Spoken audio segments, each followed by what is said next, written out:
Back once again for the renegade master. Back once again for the renegade master. Back once again for the renegade master. Back once again for the renegade master. Back once again for the renegade master.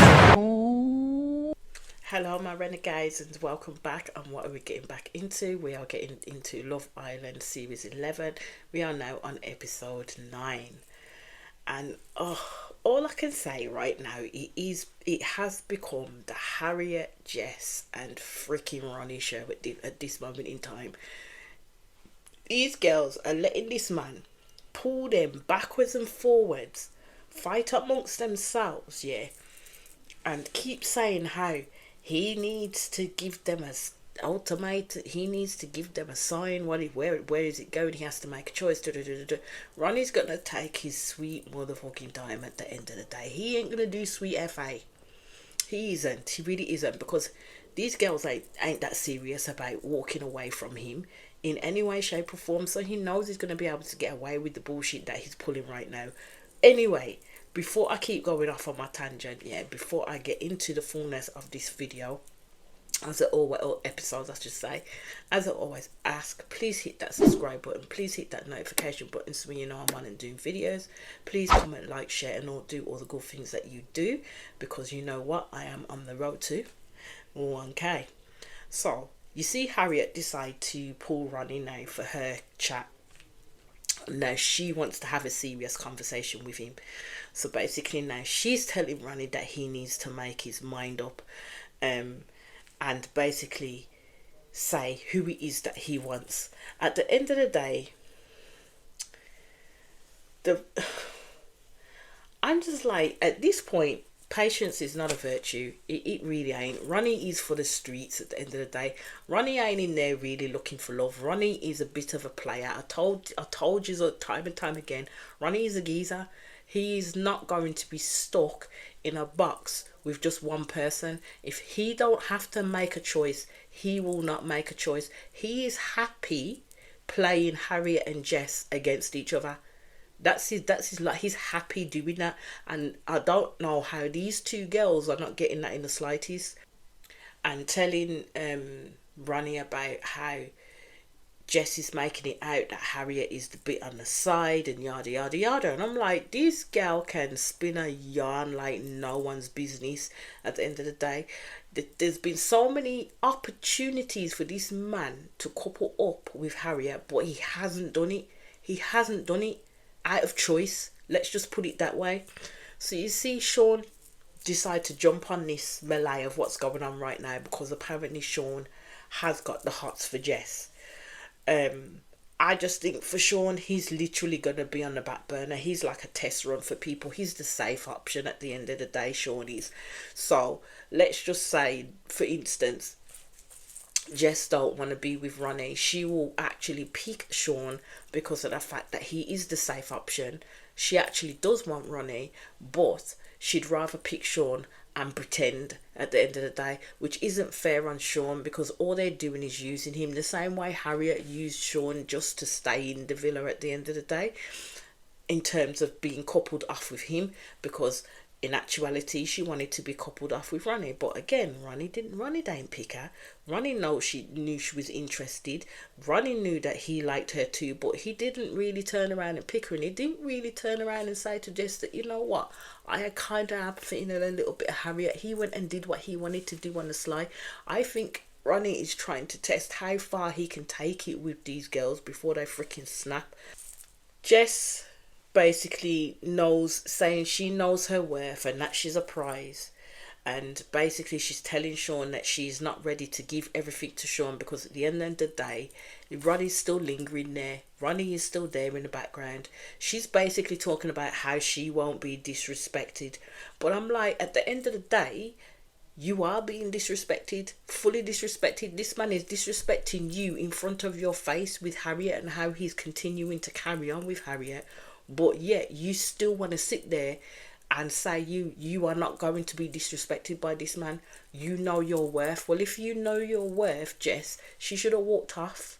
She should have walked off the minute this man started to act shady with the other girl.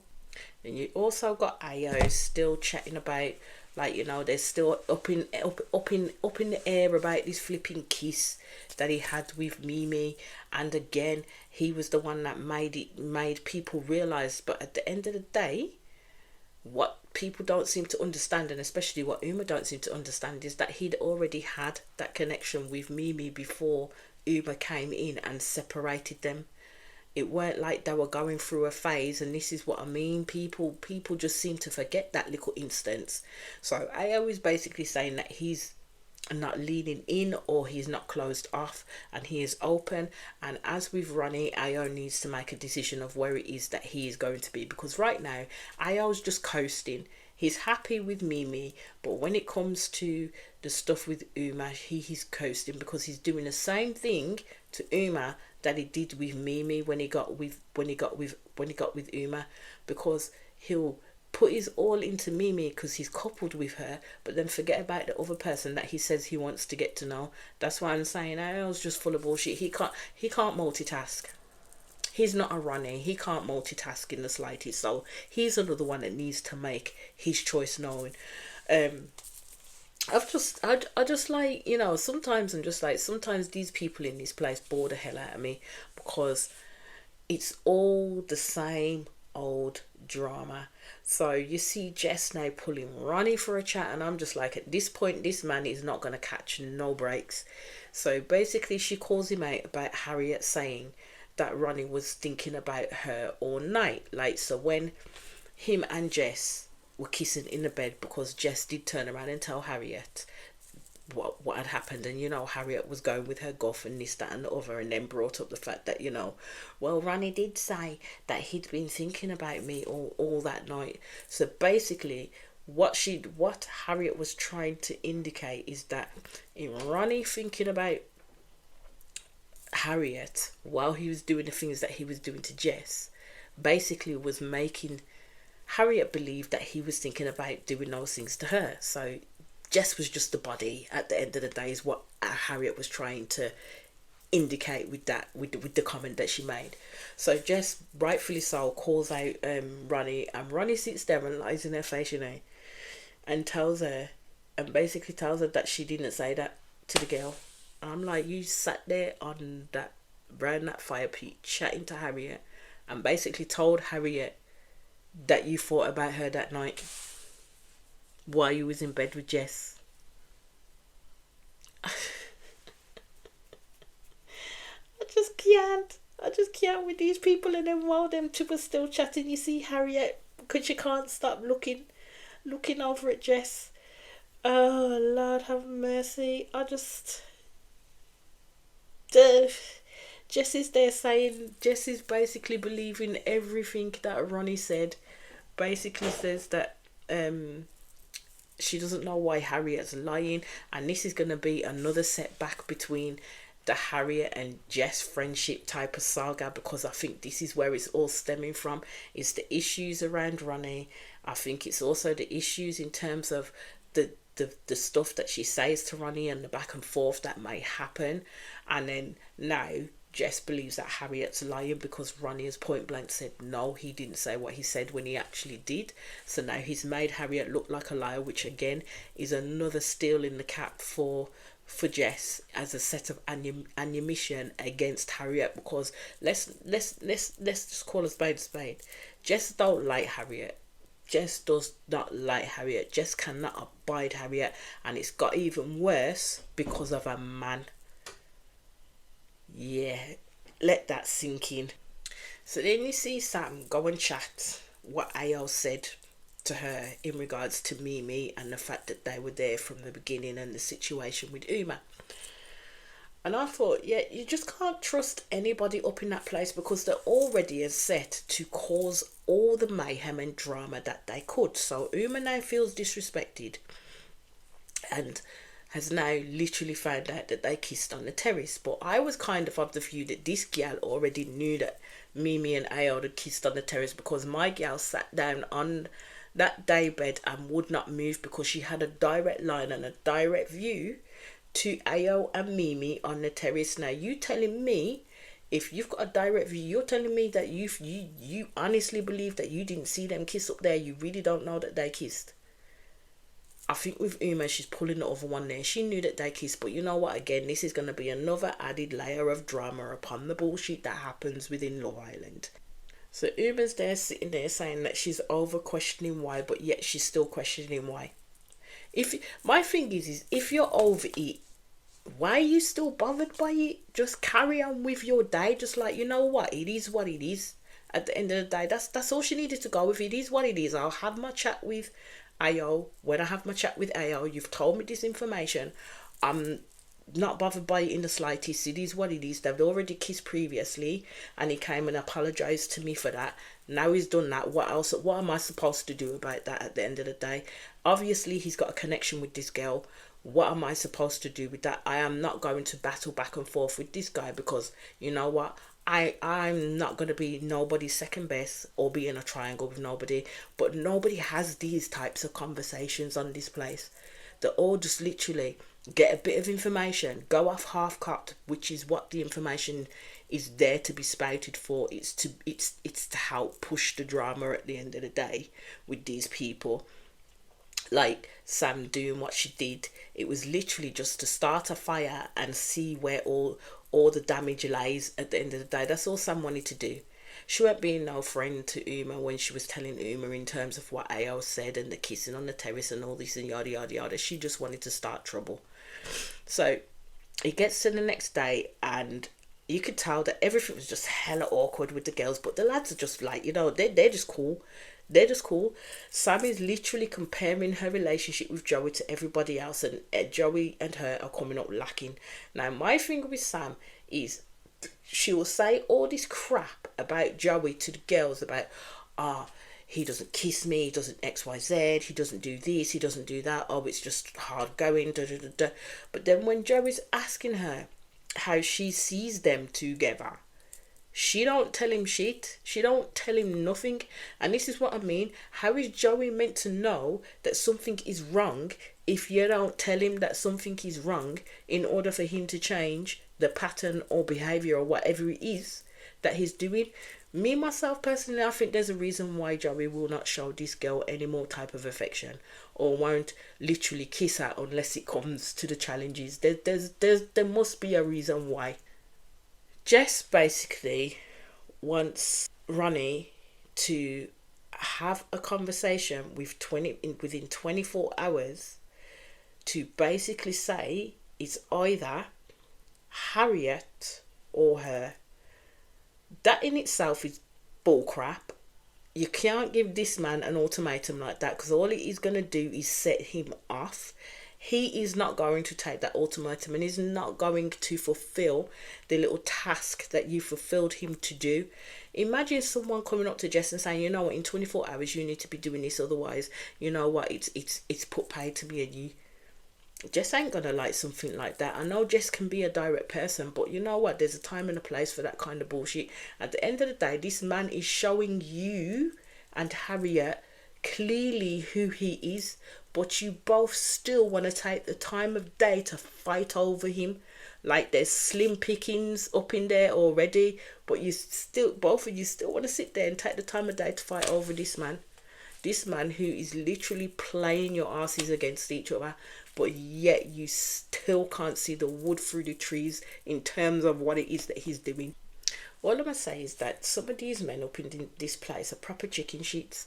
It's like when Ayo pulls Mimi to the side and basically talks about how they're getting to know each other, but doesn't want her to think that he's dismissing of her feelings and he enjoys her kissing and cuddling, but doesn't think it would be fair to Uma. My guy, yeah, you kissed Mimi in bed at night. You took Mimi to the terrace and kissed her. Yeah, wanted that connection with her. But now you want to step back because you don't think it's fair to Uma. This man doesn't know which side his bread is buttered on in the slightest. At the end of the day, he was giving no energy to Mimi when he was with Uma, and now, all of a sudden, he feels now it's not fair to Uma. He didn't give that same consideration to Mimi when he was there holding this girl's hand off and doing and cuddling her and X, Y, and Z. Yeah, he didn't go as far as kissing Uma, because Uma ain't about that life. At the end of the day, she ain't about putting her lips on anybody if it don't mean nothing. Willy-nilly, it has to mean something for her to do that. Yeah, he didn't get that far. But Mimi sat back and allowed for that to happen, even though it grated on her. But he didn't basically turn around and say, well, it's not fair to me doing X, Y, and Z. So I'm sorry, AO's full of bullshit on that one. AO is absolutely full of bullshit on that one. You see Oma pulls Uma for a chat, and he's trying with Uma, but I really don't think she's interested at all.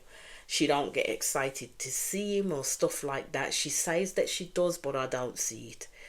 He basically compares Mimi to champagne and calls Uma fine wine, and I'm like, don't do that, my guy. Don't pit two girls against each other when they've done nothing wrong in that sense, especially two black women. You don't do that bullshit. You don't put one down to pick one up. That's not my flavour at all. At the end of the day, Mimi is a boss girl.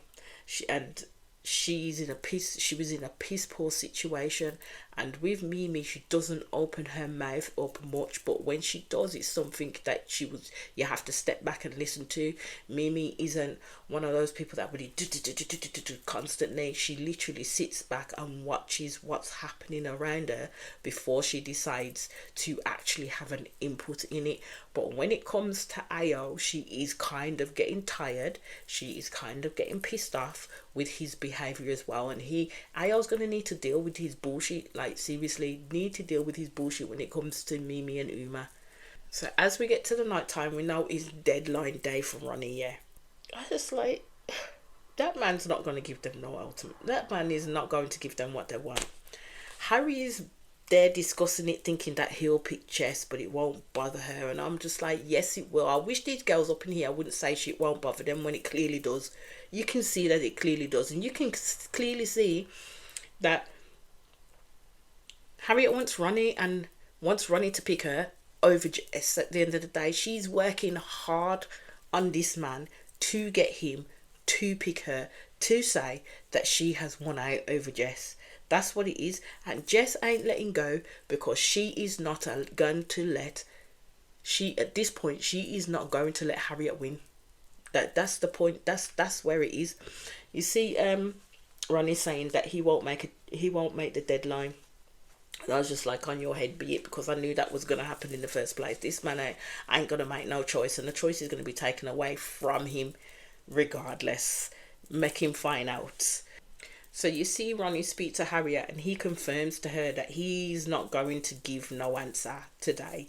So then Ronnie's speaking to Jess basically, and he's then saying that he is not 100% in his answer, but he kind of has an inkling of where he wants to go, but he's not 100%. And I'm just kind of like, my guy, you just procrastinating way too long. And I'm thinking, the more that this man procrastinates on this crap, yeah, the more that Harriet and Jess look like dickheads sitting there waiting for him to give them an answer. Are they stupid? Like, are they okay? I don't think they're okay. What? I don't. If I can get my words out today, I just don't understand. If they wouldn't allow a man to treat them like that if they weren't in Love Island, why are they allowing a man to treat them like that now they're in Love Island? It don't make no sense to me. I know it's kind of slim pickings in there, but freaking hell, come on. Like, seriously, do you need a man that bad? Do they need a man that bad? So a text comes in, and it's fire pit time. So someone will basically go tonight. Well, two people, because the public have been voting. My first guess, I'm going to have to say, was Patsy and Mumvia, because at the end of the day, Patsy and Mumvia have been there from the beginning, and they've made no connections with anybody in the slightest. And then you had like everybody else is kind of making those connections with each other.